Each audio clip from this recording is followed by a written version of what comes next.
Hey guys, today we are going to go through the SI presentation. Now I'll be using a sample SI template taken from Beacon directly. This is not an indication of the advice we give, nor does it relate to an individual person. I just want you guys to really understand how to present this in the best possible light. Now, I'm using a digital format on this, guys, so bear with me as I scroll through and do what I need to do. So, before you go to anything, guys, you've got your statement of advice and you've been in the initial fact find meeting, so you know about the client. Right, so the first things that you're going to go through, obviously rapport. How you going, how you been, what's been going on, what's new, everything, the same sort of thing, guys. You stimulate the conversation and then you pause. Mr. Client, Mrs. Client, really excited to be back here. It's been obviously a bit of time since our last visit. I have called you to let you know our progress. Where we stand right now is at the brink of opportunity. We've seen a lot of opportunities within the strategy, and hopefully, setting the foundation today, we're going to make a lot of ground on those goals and directions we've talked about. So, first and foremost, clients, has anything changed since we last met? Ask the question, everything's changed, alright? Take some notes. Where things have changed dramatically, you will need to write notes and make indications of how it relates to the advice. Right, I had a client who had $1 million inheritance. I came back to spend $200,000 on plastic surgery. That obviously changed our strategy substantially because we were $200,000 short from where we started. Has anything changed with Mrs. Client? Yes, no, yes, answer, whatever it is. Okay? Now, in this strategy, it starts with a bit about you, about the client. What I want you to do before going into any meeting is look at the your objectives part. Your objectives. If you are reading the your objectives part, you are doing a poor job. You should always make sure to know this. So Mrs. Client, I recall last time, the things we're looking at today is you wanted to retire with about 50k per year. You didn't have a strategy of how you wanted to do that, you wanted to make sure it was possible, right? Think back to the words they said, you would have documented them in your file notes and use their words for their goals. You're looking also to implement a budget structure. At the time, you thought you were comfortable, but what you realized is more and more of your money was going to things that you didn't quite have an allocation for. So you wanted to time out to know exactly where your cash was going. You didn't know where your super was invested, you wanted to find out where it was, and you wanted to invest in according to your risk profile and according to your goals. You want a more educated approach to investment as opposed to a generic one where we've seen in the past. Lastly, you want to just look at your estate planning, make sure everything was set in the right place, and take care of that cruise for that long holiday or after. Mrs. Client, does that make sense? Absolutely. Now, the next thing I want you guys to remember is the risk profile. You've got the risk profile there in the book. I'm not going to have you go through this page by page, right, guys? These are the core things you go through. Now, after objectives page, go through, open the book. So Mr. and Mrs. Client. And I said these are things I'm going to go through. Now, the first part of this book is your current situation. Now, I assume you know your current situation because you're living it. This book is yours. So obviously, if the information in the current situation is slightly wrong, it may impact our strategy. In reviewing this book, please feel free to go through every single part with a fine-tooth comb to make sure we haven't given you a strategy of false assumptions. But in the purpose of efficiency, Mr. and Mrs. Client, I am not going to go through this 80-page document page by page. You don't have the time, and I'm sure you have the patience to sit there and listen to everything that you already know about yourself. Is that cool, Mr. and Mrs. Client? Perfect. So, open the book, skip through these pages, it's all about you, all about you, all about you. You need to get to the page where there's a bit of a paragraph saying the risk profile. So, Mr. and Mrs. Client, as you recall last time, we went on this profile, I made an assessment of your current position, and you came off as a growth investor or a balanced investor. What that means is you want to make certain gains and you're willing to have an element of risk associated to it. Draw up the graph and draw it up as the app would do, right? Risk, that means we have a 70% allocation of growth, 30% conservative. Right? So this growth allocation, which is shares and property, they'll have a percentage And to offset that risk, you got to put a percentage of conservative, which is your cash and fixed interest. Does that make sense, Mr. and Mrs. Client? Yes, it does. Mr. and Mrs. Client, are you comfortable with that? You have to engage with the comfortable with that. If they say no, then you're fucked. Okay, Mr. and Mrs. Client, sorry, I can't believe that. Let me fix this adjustment because investment profile doesn't fit. It should be fine because you would have confirmed that with them at the fact find meeting. Isn't that correct? Make sure you do. Alright? You confirm that. Good, Mr. and Mrs. Client. I've put in a graph explaining why this is beneficial. But as you can see here, afterwards we've got the current asset allocation. As you can see, Mr. and Mrs. Client, this is what you wanted, this is what you're on. This presents some problems because if what you're on and what you want are two different things, then we have to make some serious adjustments there, Mr. and Mrs. Client. Cool. So, let's start with the recommendations associated with what we're talking about. Now, you know this shit. You guys know how we do budgets. You guys know how we do managed fund allocation. You know how we do everything, right? You know what a bond is, you know all that sort of stuff.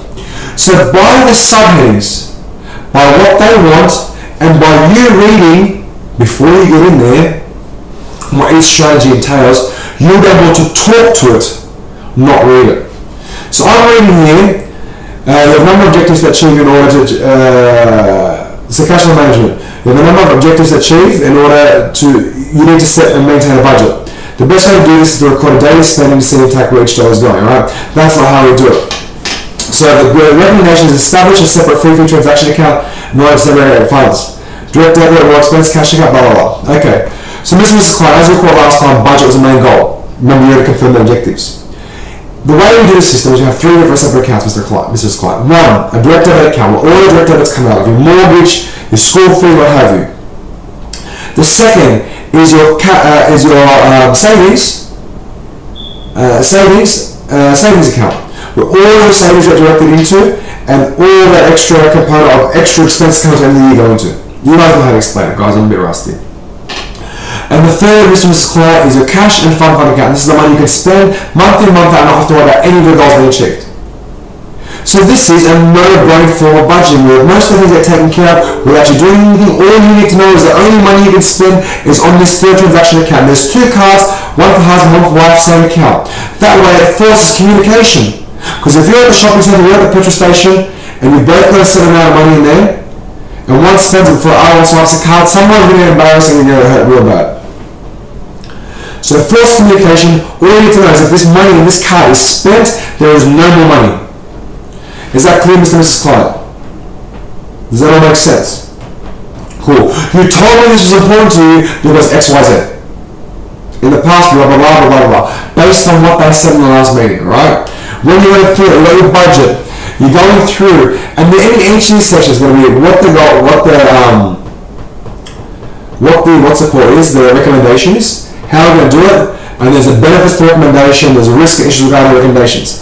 Explain how the SLA works. Mr. and Mrs. Client, so I'm going to tell you the strategy, I'm going to tell you the pros. Now understand, Mr. and Mrs. Client, when we assess the pros and the strategy, we also assess what we could have done but chose not to do. We document that to let you know that we've thought about it. So you can go look at it and go, hey, maybe there is something I want to refer into for the future. So again, Mr. and Mrs. Client, I'm not going to read this 80-page document, but I will have you do is make sure when you read it, you ask any other questions associated with it. Is that okay, Mr. and Mrs. Client? Perfect. So, reducing debt. Again, go through Mr. and Mrs. Client. It's quite apparent that we need to go through reducing your debt substantially. Now you have your investment properties, you have your other ones. Now you talk about deductible and non-deductible loans. Talk to it. You know the general knowledge around investing. You know everything that comes with this. So Mr. and Mrs. Clients obviously have to reduce the highest interest debt first, right? In this context, if the highest interest debt was a deductible debt, then it would be fine, we'd be happy to keep it till later. But in the non-deductible debt sense, we need to take them off one by one. When we take one off, then there's a cash flow that's associated with it that can go on to the next one. And the cash flow associated on it that can go on to the next one. And then you keep repeating the cycle time after time again until the debt is taken down. Does that make sense, Mr. and Mrs. Client? Assume so. Alright. So going through one by one. Again, just talk to it. You know all this stuff. Planned expenditure. Mr. and Mrs. Client, as you recall, the Blue Ocean strategy, we talked about the client who wanted the property, wanted the car. When they got the property, they start from zero and start again. Now, we know what your property, we know what your car is. We know that you've got a cruise that you expect to do. Now, you can either get to the day of the cruise, start struggling for money, get a loan, and go to the same property in the past. Or you can allocate as per your budget $570 a month. Does that make sense, Mr. and Mrs. Client? Right, now when you guys are giving these guys these budgets, there is a budget associated with the SOA. Then Mrs. Client, I'm going to give you this budget, but there is no point in me going through this time by time. I'm going to give it to you at the end of the meeting. Your responsibility is then to check it to make sure it's all relevant. Because I do not want to get caught up in the details of what this budget is. Today's about the strategy. You will know firsthand whether this budget's correct, and then when we have our secondary follow-up, you're going to tell me, Peter, X, Y, Z is wrong, X, Y, Z is right. In the implementation part of our business, somebody will get in contact with you, if not myself, to make sure it's implemented in the right way and to keep track of it, Mr. and Mrs. Client.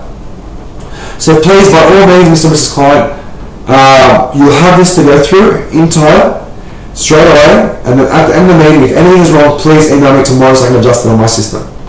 After 2 to 3 weeks of operating this budget, we will know if it's too tight, too loose, uncomfortable, or not realistic. Financial plans are the moving thing, Mr. and Mrs. Client, so we have to make sure that we're always on track and always progressing. Does that make sense? Always ask for confirmation, always ask if that makes sense. Superannuation, let's say we can do superannuation. Mr. and Mrs. Client, there is a distinct problem with superannuation. It does not allow us to be active to a certain context, right? So Mr. and Mrs. Client, we're looking for an active approach to investment where we can actually chop and change in association with what the market is doing, what the perception of the market is doing, and you wish to diversify substantially, we need to have more options. In your current superannuation strategy, there's 7 investment options: conservative, non-conservative, balanced, aggressive, moderately aggressive, high growth, optimics 1, 2, whatever it may be. These are the general industry super fund based investments. Now, Mr. and Mrs. Client, that does not allow me any freedom to make assessments on what's going on in the market, nor does it allow me an educated approach to the investments that you require. So unfortunately, we have to broaden the spectrum of the APSL. We have to broaden the investment menu so I can do the best things for you guys moving forward to the future in association with your current goals. We have elected to move from QSuper. We have elected to move from Australian superannuation. And there's multiple reasons I wish to go through that with you, but the way we choose our super funds is quite simple. Step 1, we find the investments we're after. For us, this is the most critical part of any investment strategy. If there are 15, 16 different funds with 30% of them that cost more, but they all have the right investments, then it means makes more sense to go for the right investments than the cost-based approach. Isn't that right, Mr. Client? Because the cost base we're talking about is a few $100 over the course of the year, right?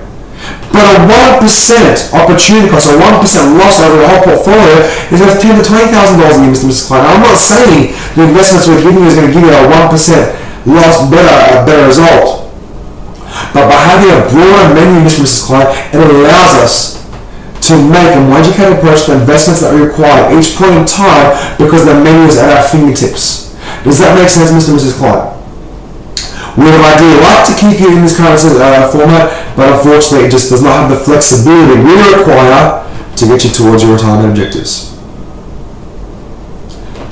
So, there are a few mitigating fees, I suppose, in terms of getting super. One of them being an exit fee of $47 that comes out of your superannuation account. These are things you can go through, Mr. and Mrs. Client, but all in all, they're somewhat redundant in the context, but we've listed them all, so maybe they may not be redundant in your context. Maybe you might find these things important. For example, you may have a timeout of the market expense, but based on what your performance has been in the last 5 to 6 years' time, the timeout of the market might be a better result.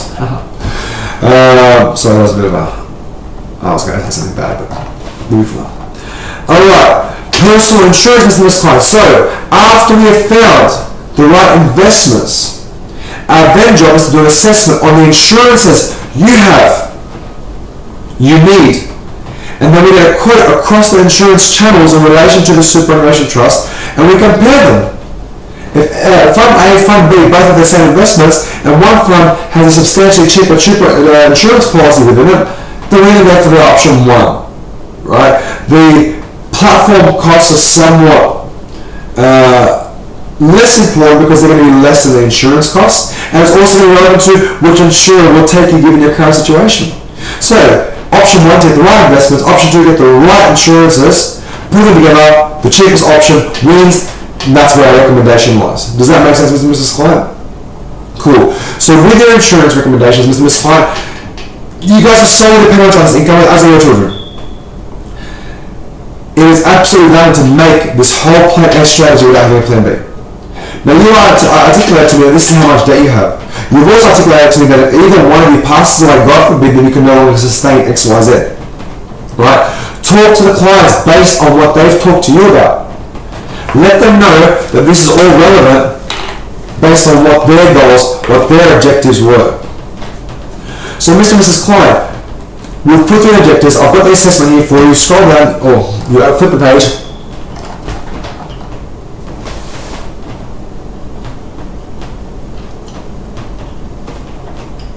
And you go through insurance recommendations, alright? Sorry guys, my vitamins. I could have waited, but I would have forgotten. Okay, so go through the projections. Now, this is the reason why we allocate this much insurance because of X, Y, Z. Go through how much you supplement to the income, pay off the mortgage. Go through what would happen to this client if your pay was cut short, if you had an injury. Right? Go through all this sort of stuff. Articulate where you came up with those numbers so they know without fail you're only giving them what they need, nothing more, nothing less. In cases where you haven't recommended insurance, go through this time. You don't need this insurance. We're not here to stuff you up with insurances. Go through why you want for step, not level, or level, not stepped. Explain to them if you're older, I'm not going to go for a level cover because it's going to be too expensive to afford now, and you're not going to weigh the benefits of the savings into the long term. With step, Mr. and Mrs. Klein, you guys are your own couple. If we do level now and realize I'm more expensive now, but there's going to be a crossroads where it becomes substantially cheaper. Mr. Scott, we change this step. Level will be more ideal for you, but based on your cash flow, we need to make sure the superannuation continues to grow until such point as we no longer need the insurance at all. But right now, it is a hard requirement. It is necessary. Does that make sense, Mr. and Mrs. Client? Go through the insurances. Be quite detailed about what you're doing. Explain indemnity versus agreed value. Explain own occupation, any occupation. Go through the simple stuff that you guys know. Mr. and Mrs. Client, estate planning. Do you know what this is? This is what we allocate. This has to get done through semester, Mr. and Mrs. Client, but we're going to work with them and with you to make sure you get the right outcome. So sacrifice, blah, blah, blah. You guys know how to speak to these things. Now talk to the investment part. This is the most important part. And Mr. and Mrs. Client, unfortunately, so I always started, Mr. and Mrs. Client, unfortunately, the biggest part of our responsibility, the biggest part of our research comes up to a one-page part in the statement of advice. And that is how do you factor in the investment. So Mr. and Mrs. Client, we have people's full-time job it is to find and give us allocations based on the investments that they think is relevant to them. Now there's multiple ways of looking at investments, Mr. and Mrs. Client, but what I believe it comes down to the managed funds is like watching your favourite football team. Mr. and Mrs. Client, what kind of sport do you guys like watching? Please don't be about sport, guys, before I ask the question. Soccer, football. So Mr. and Mrs. Client, a guy like, explain the difference between a guy like Alessandro Del Piero versus Hersey who play for the Wanderers. Right? Mr. and Mrs. Client, there are people who have good games. These are your Herseys. They play really good games, they score a few goals, but then they have really bad games as well. This can be classed as some of the investors who sit there and manage funds. It comes down to the fund manager and how they manage them. Now, do you bet on the people who have the wins and falls? Anyone can have a good year last year, that's no indication of future performance. But then you have Alessandro Del Piero's, who game after game after game after game are consistently playing at the highest level. So these are the fund managers you're looking for to put your allocation of capital with.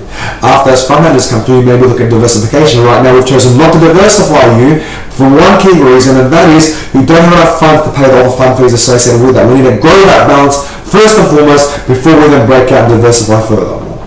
Does that make sense, Mr. and Mrs. Client? Now, I've listed the forms of the funds here, what I've chosen to allocate you with. I've put down the allocation in line with the risk profile so we have a more growth-based objective. Because as we said, your fund balance is too low for us to bring it and put some more stuff in there. We need to grow it substantially, and this is the age and this is the time to do it. So we start with this allocation, and you can read them, go through, look up, but here's what I want to explain to you, basic detail. Besides sitting there, I just want to go through your asset allocation.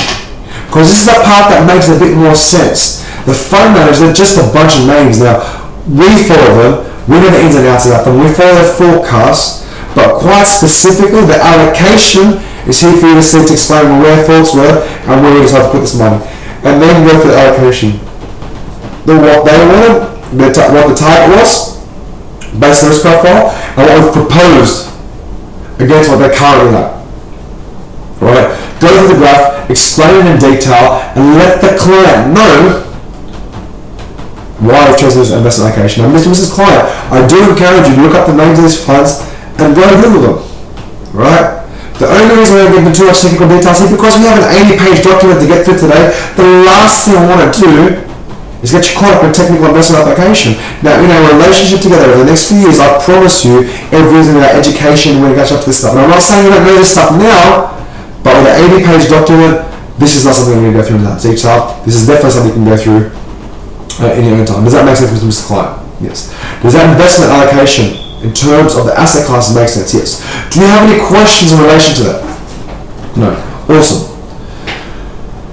Alright, so then we're going to break down insurance advice again, blah blah blah. Again, go through this, Mr. Client. This is what we chose. It's got why we recommended it.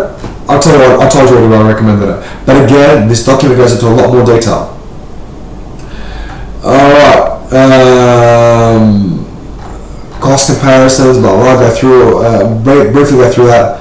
Cost of replacing insurances. Okay guys, these are case by case against insurances. Have a look at Mr. Client, we've made that recommendation, but basically this is the comparison allocation of why we chose that against anything else. Alright, now let's go through, we're going to skip past all this allocations to client. These are appendices for you to go through and see why we made our advice, and you're going to have time to go through that. Now, what I want to go through quickly with Mr. Client. As you know, the cost of our advice is blah blah blah. Sorry, this is something new to me. So, okay, this is a break in the summary. So, as you know, Mr. Client, the cost of our advice is XYZ, that comes out of your superannuation, which is great news, it doesn't affect your cash flow whatsoever. And the ongoing service fee is XYZ, which again you're made very well aware of. Now, as you understand, with the ongoing service fee, there's no contract. If I don't do my job, Mr. and Mrs. Client, it's totally within your right to get rid of me straight away. You don't have to call me, just call straight to the superannuation fund and say, I'd like to cancel my financial planners management. Now, as you can see, Mr. and Mrs. Client, there's a lot here to do, and we are extremely ambitious of getting it done. So I ask you to hold me accountable. From here, what happens, Mr. and Mrs. Client, is we start putting everything into place. We've got a whole bunch of paperwork to go through that will start the superannuation rollover, that will start the insurance application, that will start getting everything together, start getting a bunch together, everything like that. On the completion of that, when we put it into place, which may take a few months, we start the ongoing service component. We want to touch base, we are like your coach, we want to make sure that every single part of this relationship with you. Now, as much as we're doing investment, as much as we're doing strategy, as much as we're doing all that, it also comes down to how we can support you individually as your situation changes, as your circumstances change, as the market changes. We're going to push you to the hardest part of this, which is budget. Trust me, I know it's the hardest part. We're going to support you in every stage to make sure that all our financial goals are achieved, and we want you to feel like you're not really suffering as a candidate. So, as I said, Mr. and Mrs. Client, in this, we have some milestones to achieve. Hold me accountable as milestones. If I don't achieve one, get rid of me. But let me prove to you my value. So, what I also want to put in you, Mr. and Mrs. Client, is I get a commission based on insurances. I'm not required by any means to put these in, but I choose to put that in because I feel it's not right to attain an income from something and not disclose it. But furthermore, I don't care about this. I'm a fee-for-service advisor. If I could not pay, if I could not receive the commissions, I wouldn't. The reason I receive them is I'm forced and held accountable to helping me pay them out whatever happens in the future. If you sack me as a financial planner, and in 5 years' time, God forbid something happens to you, I am then accountable to get your insurance put in place and 5 years down the track if no longer a planner. This is the insurance company and government's method of accountability to make sure that we are always there to fill these applications out, because people who don't get the right advice, who don't have a plan to fill these out, generally go to lawyers, take a large percentage, then declaring the whole use of insurance policy absolutely redundant. Right? So I disclose this in here, not only to make sure that our relationship starts and continues to be an ongoing and honest relationship, but also to let you know, if you choose to go direct to the supplier, direct to OnePath, direct to B2, direct to whoever it is, you can go through them, do that, bypass me. It will cost you exactly the same dollar amount, not a single cent less. The only difference is I won't get the commission, which is I won't be accountable. I'm not saying this to test you, Mr. and Mrs. Client. I need to be fully honest with you, because sometimes insurance commissions is perceived as an incentive for us to recommend insurances. It is not. The money is there, but Mr. and Mrs. Client, we've had cases where clients have tried not to take the insurances and were quite insistent they needed to given their situation. We had a client who didn't want to take a trauma insurance policy, didn't need it, but he was a single father, so I insisted. God forbid, 6 months later, got diagnosed with leukemia and he needed the exact same policy. I take insurance extremely seriously. So I will be very, very open and say, I will do everything to make sure my clients are insured, like I am insured. I practice what I preach. If you want to see my policies, I will articulate them to you. I am very insured because I believe in its worth. As a family man, as a person, I put them in there. But why am I disclosing this? Is I would prefer, if you are concerned about me receiving commission, you bypass that picker, just make sure you get the insurances. Does that make sense? In saying that, would you like me to proceed? Well, don't say that yet. We're going to see that. Does that make sense? And now, pause. Mr. Scott, does everything make sense? And then recap what we said. We're going to do a budget. Budget was based on this. We're going to do those accounts. We've also established this. We've established that. Rights for a bond, rights for a superannuation fund. We've got insurance associated with it. We've got investments with that. Did I miss anything? Does that make sense? Yes, it does. Now, do you want to get to the fun part and actually look at the projections? Sweet.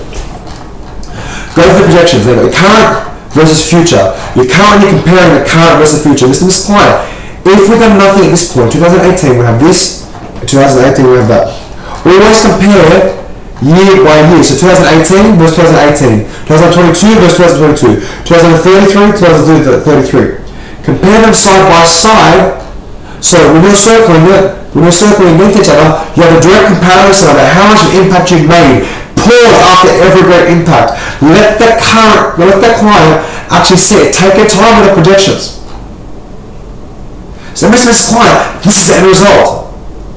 And this is just stage one. We'll show you that back. Mr. and Mrs. Client, this is just stage one. If you can imagine stage 2, stage 3, stage 4, this is the foundation. When you build your foundation, Mr. and Mrs. Client, you don't put a tent on the foundation saying you're home. You start brick by brick by brick by brick. We start at the foundation and then we'll make our way to the top. Does that make sense, Mr. and Mrs. Client? Do you have any questions for Mr. and Mrs. Client? Is there anything you will change or adjust? Are you happy with everything? So Mr. and Mrs. Client, what are we going to do from you? We're going to start applications. Now, those applications take time. So in starting applications, what we do is we start it up and I have you read this SOA page to page. So I start insurance applications, we start the underwriting assessment, we start all that sort of stuff. We start the superannuation policy. When you have fully read everything, Mr. and Mrs. Client, afterwards, next week, I'm going to give you a quick phone call to make sure everything's still fine as it is. Right? If there's any measurements or any adjustments you want to make, and then I assess that in the offer, not the letter of engagement, you know what I mean,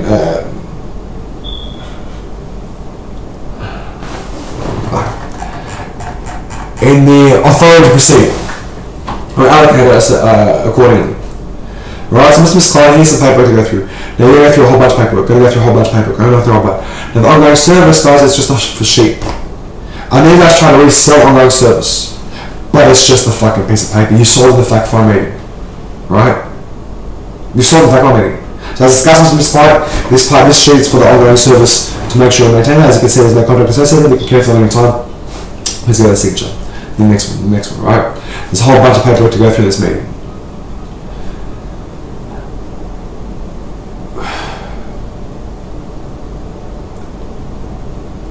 After you finish all paperwork, so Mr. Scott, what happens from here? And like I said, we're going to start proceeding to implement this stuff because this stuff takes a fair bit of time to get through. We're going to start that way. When we put this paperwork through, we have interim cover to cover, even though you're not insured fully, but by the time you have this paperwork in, you have interim cover. God forbid anything happen from now to then, you've got some kind of cover. Alright? Please read this document. Now, you're going to have questions, right? It's 80 pages of financial planning. Please write me an email. Email every question. It's a lot easier than one question at a time, Mr. Client, because as you can imagine, one question may result in many more questions, right? Please write me a full email, every single question. From there, I can either come see you again, I can do a phone conference with you again, we can go through every single answer, because essentially, Mr. Client, the devil's in the details of this plan. We made our plan based on the information we have. The information we have is X, Y, Z. Right? It needs to stack up. After you read it all, we do the meeting, we do the response. After that, we start the ongoing service relationship. Right? Now, initially, this will be done, text messages, phone calls, whatever, what have you, to get some momentum. Essentially, we shouldn't need to change the strategy unless something dramatic happens in the market for 6 months to a year. But we will keep contact, keep touch points. The success of this relationship, Mr. and Mrs. Client, is based on two-way communication. I'll be communicating with you as I feel things need to change. And you should be communicating with me if things do change. Because as much as I have full visibility of financial future, you're the one who has full visibility of your current lifestyle and what's happening. And guys, I missed one thing when we're talking about investors. As you can see, Mr. Client, we use a third-party superannuation trust, which we don't own. Right? So when we're saying we're investing your money, I know people have this pre-perceived disposition that we take the money and invest it. No, we don't touch your money, Mr. Client. We recommend and we allocate your funds and recommend for them. So Mr. Client, please have no concern of this. This is not one of those situations where something can be stolen. Every time we have to change anything in your financial situation, we need a signature, an authority, and a follow. We're extremely, extremely heavily regulated. If there's any concerns, any issues, please let us know at any point in time. It's my responsibility to make sure this is a comfortable process for you and you get everything that you need to achieve out of your financial future. Is there any questions, Mr. Client? No. Thank you so much for your time today. I am extremely excited about the future holds. Live with some passion. Really excited about what the future holds. Really excited to build this box together. And thank you so much for accepting me on the journey. Take care. Hope it helps, guys. Enjoy.